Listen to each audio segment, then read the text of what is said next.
Content creator আলামিন ভাই, সে হচ্ছে মাসে 16 লাখ টাকা করে ইনকাম করে।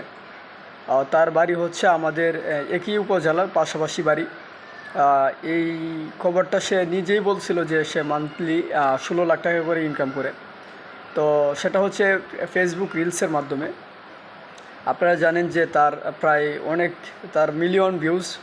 তো সে তার জীবদ্দশায় সে রাজমিস্ত্রি ছিল, পরবর্তীতে সে কন্টেন্ট ক্রিয়েটরের দিকে মনোনিবেশ করে এবং এক পর্যায়ে সফলতা পায় এবং সেই ধারাবাহিকতায় সে তার ভালো একটা অ্যামাউন্ট সে ইনকাম করতেছিল।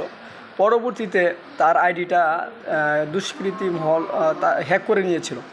তো সেই সময়টাতে সে আন্দোলন করতে গিয়ে সে বলছিল যে সে মান্থলি 16 লাখ টাকা করে তার ফেসবুক আইডি থেকে ইনকাম করে।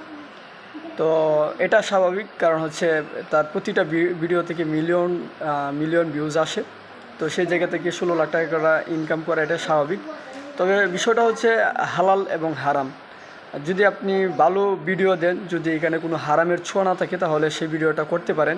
বাকি বিষয়টা হচ্ছে মনিটাইজেশনের ক্ষেত্রে হচ্ছে যে আপনি কি অ্যাড শো করাবেন। যদি যদি দেখা গেছে কোনো জুয়ার বা কোনো খারাপ কিছু যদি অ্যাডভাইস হিসেবে শো করান, তাহলে হচ্ছে সেই ইনকামটা হালাল হবে না।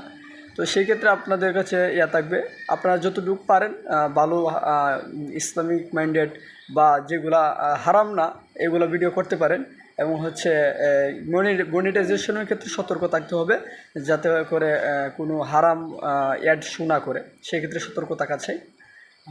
ভালো থাকবেন, ধন্যবাদ, আসসালামু আলাইকুম।